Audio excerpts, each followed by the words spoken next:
Welcome to the fifth video on ancient Rome and part 4 of the Roman Legion. Now, in the last 3 videos on the Roman Legion, we looked at the regal era legions as well as the legions of the Roman Republic. And in this video, we're going to look at the Roman camp and Roman command structure. Now, if you've been following all of my videos, I did indicate we do videos on the late Republican legions, early Imperial legions, and the late Imperial legions. But I'm going to save those for later when we get to those periods of time during Roman history. So I'll be doing those at a later point. And so first we'll take a look at the Roman command structure.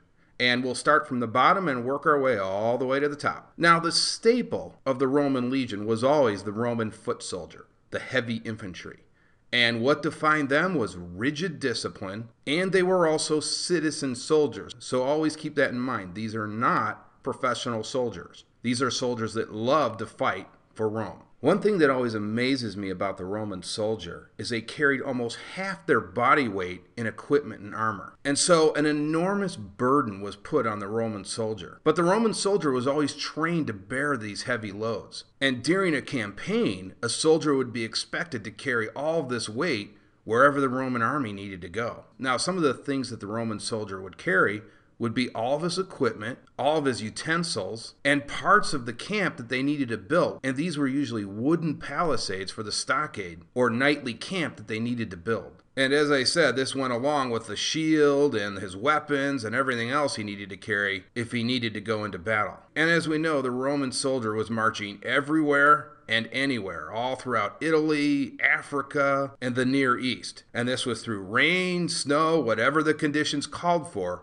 The Roman soldier marched through it. So they were an amazing soldier, perhaps the best in history. Okay, now let's take a look at some of the lower officer ranks. Now, in the front ranks of their legion, there were some NCOs, and these essentially were non-commissioned officers, and they served right along the Roman foot soldiers in battle. Now, there was also a standard bearer, and this was a soldier that carried the colors and the flag of the individual maniple, and he always wore a helmet with either a lion's head or a bear's head. And so this was a position of honor. And the Roman standards were the most striking and recognizable visual aspects of the Roman army. And these were tall poles that were topped with the various insignias and symbols of the particular maniple in question. And these included many different types of animals. So there was an eagle standard, a wolf standard, an ox standard, a horse standard, and a boar standard. And like I said, eventually these were merged into one standard, which was the eagle. Now, the standards were not just for show and tell. They served important practical functions as well. And it wasn't just the maniple that had its own standard. The legion also had its own standard. And again, these were held by officers called standard bearers, or I think the general term is signifier. And since they wore those animal head skins, they stood out from the rest of the Roman soldiers. Now, the main purpose of the standard was actually to keep the units together, since the soldiers could see them above the fighting that was going on. Standards also helped to preserve the cohesiveness of the battle formation. Now, if a standard was lost during battle, or worse yet, taken by the enemy, this was about the worst thing that could happen to a Roman legion. And the Romans would literally stop at nothing to retrieve a lost standard. And we will actually talk about some famous battles in future videos where the legionary standard was lost. Okay, so let's move on to the centurions. That was the next highest rank, and these were equivalent to the modern rank of captain. And they usually commanded the maniple, which was about 100 men. They also commanded another officer under them, which was a subcenturion. Now, the subcenturion was usually at the rear of the maniple, keeping the troops there in order. Okay, so let's go ahead and move on to the rank of tribune, which was just higher than the rank of centurion. Now, to be made a tribune of Rome was a tremendous honor for a Roman officer. There were approximately 4 to 6 per legion. Now, if there was no general present, each tribune took turns commanding the legion. Now, the next highest rank was the rank of legate. Now, this was equivalent to the rank of general. Now, Roman generals outranked all tribunes. And the other important point to make here is that these were often Roman senators, so they had a senatorial rank as well. And so these are political generals. And so the Romans saw no difference between a soldier and a general. They could serve both in the Senate and serve in the military at the same time. But in most countries today, this would be absolutely intolerable. But it was a system that worked very well for the Romans. Now let's move on to the rank of consul, and this was the highest rank. The Roman consul commanded the army, and if there were multiple legions, all legions would be commanded by the consul. Now, as I stated before in previous videos, there were always two Roman consuls. Now, if there were two consuls in the same theater of war, there was a 24-hour rotation of command that occurred. So one consul would be subordinate to the other consul for a 24-hour period, and then it would rotate. Now, this would be exploited by Hannibal, as he would pick the 24-hour period where the lesser of the two consuls commanded. Now, the highest elected political office was the office of consul in the Roman Republic. And again, they were both political and general at the same time. Now, the consul wore a very distinguishing purple mantle, and he also rode a very distinguished-looking horse. He was also accompanied by several lictors, as well as a staff. Now, a successful general or Roman consul was granted a triumph in Rome by the Senate. The triumphal procession would move up to the Roman Forum, and the triumphant general would ride in a chariot, and of course he wore purple. Purple being the most expensive garment in Rome, because the color of purple was the most labor-intensive. Now, the reason purple was so rare is because it was a dye that was collected from oysters and shellfish from the bottom of the sea. So you get an idea of how hard it was to make purple tunics. Now, often the captives of the Roman general were also displayed, and then sometimes they would either be executed or forced to participate in gladiatorial games. Now, several miles beyond the limits of the city, the Roman general had absolute power of life and death over every soldier and officer in his legion or army. And the punishment was often brutal. A Roman soldier could be beaten with sticks or clubs, or even crucified. Now, the reasons were often very simple. If a soldier broke ranks and did not keep proper order, that could be punishable by death. If a soldier deserted his troops during the heat of battle, that also could be dealt with very severely. Now, if it was an entire maniple or body of men that fled in battle, this also could be severely punished by the Roman consul. And again, it's up to the Roman consul on what type of punishment is given. So he acts as judge and jury. Now, if an entire squadron of men fled in battle, the Roman consul could elect a brutal process called decimation. And what decimation was is each unit was paired out in groups of 10s. And then each soldier in that group of 10 would draw lots. And then if you happened to be the unlucky one that drew the lot, you were beaten to death by the other 9 men. So as you can see, discipline was held to the highest regard in the Roman legion. Now, I should also point out that officers were also not spared. So if they neglected their duty, they also could face the same punishments that soldiers also faced. Now, I should also point out, though, that these punishments were very rare during the times of the Republican Legion. Because as I said before, the soldier was fighting for Rome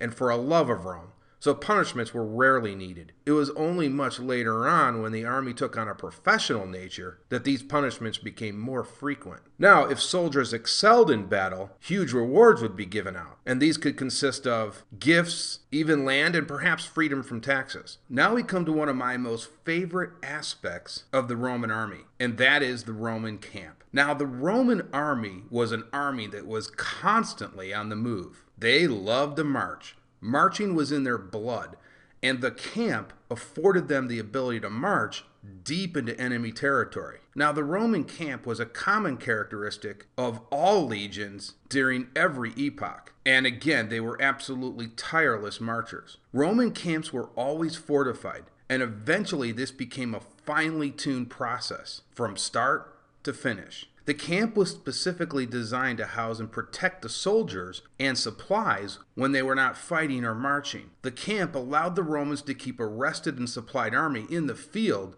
deep behind enemy lines. Many Roman enemies did not have this capability, so they found it necessary to disperse after only a few days. But with their fortified camp, the Roman army could stay active in a theater of war for months, even years if necessary. And it was a daily camp. Can you imagine that? Every day, the Romans would construct a massive fortified camp and then break it down, go on the march, and then the very next night rebuild it again. So you can imagine how labor intensive that was. Now, the primary reason for the camp was to avoid sneak attacks from an enemy when in hostile territory. Now, an advanced scout was usually sent ahead of the marching legion to find a good location, and the position was always very carefully chosen. The ideal choice The ideal spot was near an area where the Romans could gather food and water as well as timber sources. It was also ideally placed on a high slope so they could see everything that approached. Now, once the spot was chosen and there were no enemies nearby,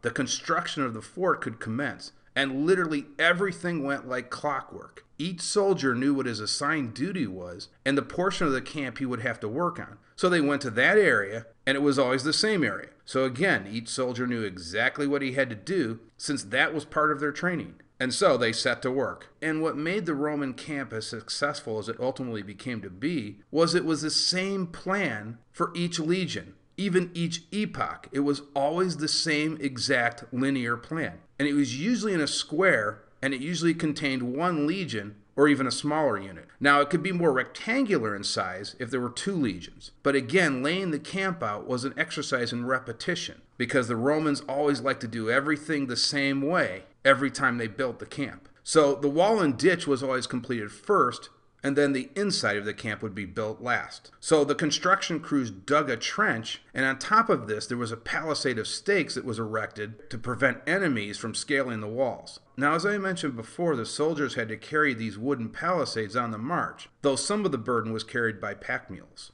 Each camp had 4 gates, and every camp included a main street, which ran unimpeded through the camp and was very, very wide. Typically, the primary street was called the Via Principalis, which you can see right down here in this diagram. The central portion was used for the headquarters. Now, the headquarters building housed the commander. Now, in a camp with a full legion, he either held the rank of consul, or it might have officers of a lesser rank if a consul was not present. The Roman camp also contained sacrificial altars. In fact, one house would have all the statues of the Roman gods in them, where the soldiers could come and pray. There were also quarters for the chiefs of staff, as well as storehouses for grain and meat. There were also other areas to store weapons and places to keep the pack mules and horses. Many of the rank and file shared tents, and each tent was about 10 square feet in size. In short, the Roman camp was more like a small city. Everything that was needed to keep the Roman legion supplied and maintained in a theater of battle was located in the Roman camp. Now, the Romans also constructed guard towers around the camp. These towers were arranged such that they could get some nice crossfire from archers and ranged units that were placed in the guard towers. They could also rain down missiles on an attacking enemy.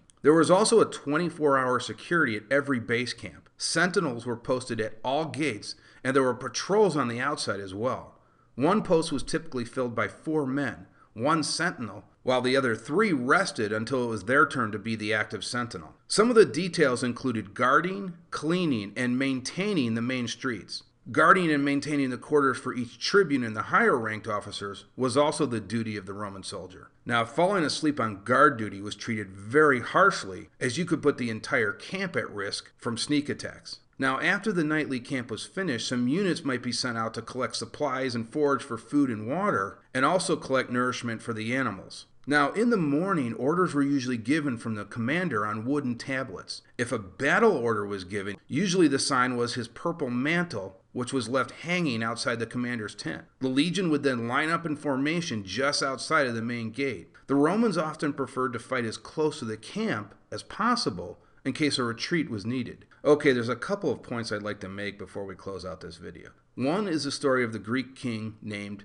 Pyrrhus. Now, you might have heard Pyrrhus. He was one of the last great kings after the death of Alexander the Great. And by this time, the Romans were starting to encounter the Greeks in southern Italy. And Pyrrhus tried to prevent the spread of the Roman Republic. Now, there's a story that Pyrrhus did not take the Romans too seriously. He looked at them as more uncivilized. But then he tried to scout the Roman positions and apparently from a distance saw the Roman camp and was absolutely shocked by what he saw. He saw the complexity of the camp as well as the Romans marching in discipline. And then he supposedly indicated that he knew that this would be no easy fight against Rome. Now, the other point I'd like to make is that the Roman forts during their expansionary period were primarily built of wood. That is, those wooden palisades that were lugged around by the Roman soldiers and pack mules. Now, later on, during the imperial times, scholars would notice that the forts and towns began to be fortified with stone. And what that represented was a transition away from an expanding Roman Empire to an empire that's in maintenance mode. And so it's easier to lug around wood than it is stone. So when you build forts out of stone, you're intending to stay in that position permanently. Okay, that's going to do it for this video. In the next video, we will move on to the Roman class system, which played a huge role in the evolution of Rome.